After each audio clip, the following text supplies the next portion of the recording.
आपके चैनल के माध्यम से मैं तमाम आपके व्यूअर्स को बताना चाहते हैं कि आज माननीय सुप्रीम कोर्ट में तकरीबन 20 से ऊपर जो वक्फ संशोधन कानून को चैलेंज देने वाली याचिकाओं को सूचीबद्ध किया गया था हियरिंग के लिए। लेकिन वक्फ कानून के संशोधन कानून के पक्ष में भी कई याचिकाएं लगी हुई थी। वो तमाम याचिकाएं आज सूचीबद्ध थी। कहने का मतलब है कि जो आज शुरुआत हुई पूरे बहस की, तो मुस्लिम पक्ष के तरफ से कपिल सिब्बल साहब जो थे उन्होंने आर्गूमेंट को रखना शुरू किया और उनका जो अटैक था वो था धारा 3, धारा 9, धारा 14 और धारा 36 जो वक्फ कानून 1995 है। और इसमें जो संशोधन लाया है अभी सरकार ने, उस पर उनका अटैक था कि इन धाराओं में जो संशोधन लाया गया है भारत सरकार के द्वारा, वो संशोधन उनके फंडामेंटल राइट्स का हनन करता है और उनको जो एक स्वतंत्रता मिली हुई है, धार्मिक स्वतंत्रता, किसी संस्था को बनाने का, चलाने का, उसमें वो बाधा डालता है। ऐसा आर्गूमेंट उनका था। लेकिन जब पूरे संशोधन पर जब सिब्बल साहब बोल रहे थे तो माननीय मुख्य न्यायाधीश के तरफ से प्रश्न पूछा गया कि जितने भी संशोधन हैं, ये सभी संशोधन आपके हिसाब से जो असंवैधानिक है, ऐसा सही प्रतीत नहीं जान पड़ता है। उन्होंने कहा कि जो कुछ संशोधन है वाकई बहुत अच्छे संशोधन है और इस संशोधन में इंटरफेरेंस की जरूरत नहीं है। खासकर कपिल सिब्बल साहब का कहना था कि जो वक्फ डीड रजिस्ट्रेशन की जो बात संशोधन के माध्यम से कहा गया है, ये वक्फ डीड रजिस्ट्रेशन नहीं होना चाहिए, क्योंकि पहले के कानून में रजिस्ट्रेशन का प्रावधान नहीं था। तब माननीय मुख्य न्यायाधीश ने सिब्बल साहब को ये कहा कि जो वक्फ डीड का रजिस्ट्रेशन का जो संशोधन के माध्यम से कहा गया है कि वो मैंडेटरी है, ये तो ट्रांसपेरेंसी है और इससे आपको किस तरह का नुकसान है? आप ये बताएं कि अगर वक्फ डीड को रजिस्टर कराया जाता है तो इससे आपको क्या नुकसान है? सिब्बल साहब ने अंततोगत उस अपने आर्गूमेंट को वापस ले लिया। फिर सिब्बल साहब ने ये कहा कि साहब, ये जो वक्फ बाय यूजर है, ये शब्द को हटा दिया गया है और ये हमारे फंडामेंटल राइट का। तो माननीय मुख्य न्यायाधीश ने एक प्रश्न किया कि जब मैं दिल्ली उच्च न्यायालय में न्यायाधीश था, तब दिल्ली हाई कोर्ट को भी वक्फ प्रॉपर्टी के रूप में कुछ लोगों ने दावा किया था। कुछ लोगों ने यह भी दावा किया कि जो ओबेरॉय होटल है, 5 सितारा होटल, वो भी वक्फ प्रॉपर्टी है। तो ये जो वक्फ बाय यूजर का मिसयूज नहीं है। और माननीय न्यायालय ने कहा कि जो यूजर के द्वारा वक्फ है उसका मिसयूज भी काफी हो रहा है। इस तरह का उन्होंने उदाहरण दिया। तो अंततोगत्वा ये कहा माननीय न्यायालय की तरफ से, जो प्रश्न किया गया माननीय सॉलिसिटर जनरल जो भारत सरकार को रिप्रेजेंट कर रहे थे, कि भाई वक्फ हुआ यूजर, अगर कोई अदालत अपने जजमेंट में या डिक्री में किसी वक्फ बाय यूजर को वैधानिक मानता है, तो ऐसे वैधानिक वक्फ बाय यूजर को आप असंवैधानिक या उसको कानून के विरुद्ध नहीं माने। लेकिन अगर उसके अलावा कोई और है, तो जब तक वो रजिस्टर नहीं होता है, तब तक जो संशोधन उस विषय में जो व्याख्या करती है वह कानून सम्मत जान पड़ता है। ऐसा माननीय सर्वोच्च न्यायालय की तरफ से ऑब्जर्वेशन आया।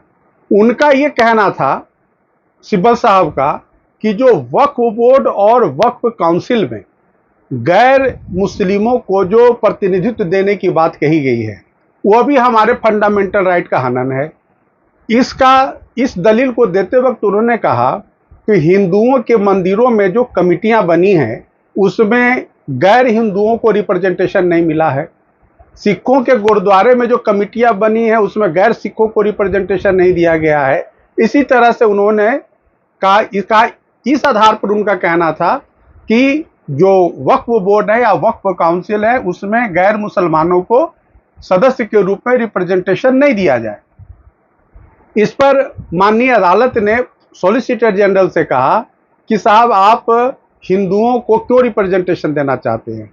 सॉलिसिटर जनरल ने बहुत स्पष्ट शब्दों में कहा कि चूंकि जो वक्फ प्रॉपर्टी है, इसके अंदर जो कई तरह के धर्म के लोगों का भी प्रॉपर्टी आता है, लिहाजा उस पर फैसला करने के लिए, उन पर सुनवाई करने के लिए गैर मुस्लिमों को ज़्यादा से ज़्यादा 2 को सदस्य बनाया जा सकता है और ये किसी भी तरह से असंवैधानिक प्रावधान नहीं हो सकता है। तो इन तमाम दलीलों को सुनने के बाद माननीय सर्वोच्च न्यायालय का प्रमा फेसाई ये ओपिनियन था कि साहब जो वक्फ व यूजर है, अगर वो कोर्ट के जजमेंट से, कोर्ट के डिक्री से अगर उसको वैधानिकता मिल गई है तो उसको आप वॉइड डिक्लेयर मत कीजिए। उसके अलावा जो वक्फ व यूजर है, जो रजिस्टर नहीं है, उस पर कानूनी कार्रवाई अगर कानून कहता है तो आप कर सकते हैं।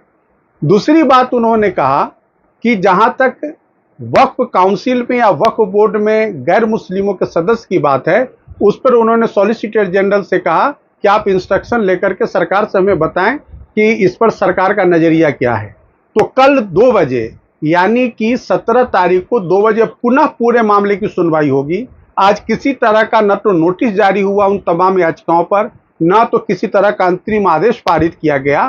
तो इन तमाम बिंदुओं पर कल 2 बजे सुनवाई होगी और दोनों पक्ष, खासकर जो हम लोग अंतरिम आदेश का विरोध कर रहे हैं कि किसी भी तरह का अंतरिम आदेश संशोधन के खिलाफ नहीं पारित होना चाहिए, और इस पर कल हम सबों को सुना जाएगा और सुनने के बाद अदालत को जो उचित आदेश होगा वो उचित आदेश कर अदालत पारित करेगी।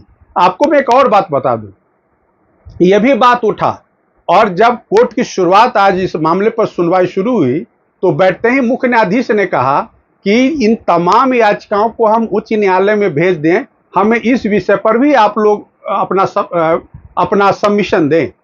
तो 120 से ज्यादा वक्फ एक्ट को चैलेंज करती हुई याचिका दिल्ली उच्च न्यायालय में लंबित है। तो आज माननीय सर्वोच्च न्यायालय ने यह भी इशारा किया कि अगर हम इस पिटीशन को सुप्रीम कोर्ट में सुनते हैं तो दिल्ली हाई कोर्ट में जितने भी वक्फ कानून को चैलेंज करने वाली याचिका है, मैं उन तमाम याचिकाओं को सुप्रीम कोर्ट मंगा करके मैं उनको भी सुनूंगा, उन्हें भी सुनवाई का मौका दूंगा। तो एक तरह से आप समझे कि ये जो संशोधन के समर्थन में जितने याचिका करता है उनके लिए तो आज एक बड़ी खुशी का दिन है कि जो पहले जिन याचिकाओं को बहुत हल्के में लिया गया था, आज उनको भी सुप्रीम कोर्ट में पुनः मंगाया जा रहा है। और अभी तक जो मुस्लिम पक्ष की तरफ से जो एक प्रयास था कि सारे संशोधन पर रोक लग जाएगा, ऐसा रोक लगने वाली बात कुछ भी नहीं है। अगर बहुत से ज्यादा अगर सुप्रीम कोर्ट ऑब्जर्व करेगी तो जो हिंदुओं को रिप्रेजेंटेशन दिया गया है, शायद अगले आदेश तक उन पर अगर कोई टिप्पणी माननीय सर्वोच्च न्यायालय कर सकती तो कर सकती है। उसके अलावा जितने संशोधन हुए हैं सारे संशोधन लागू होंगे।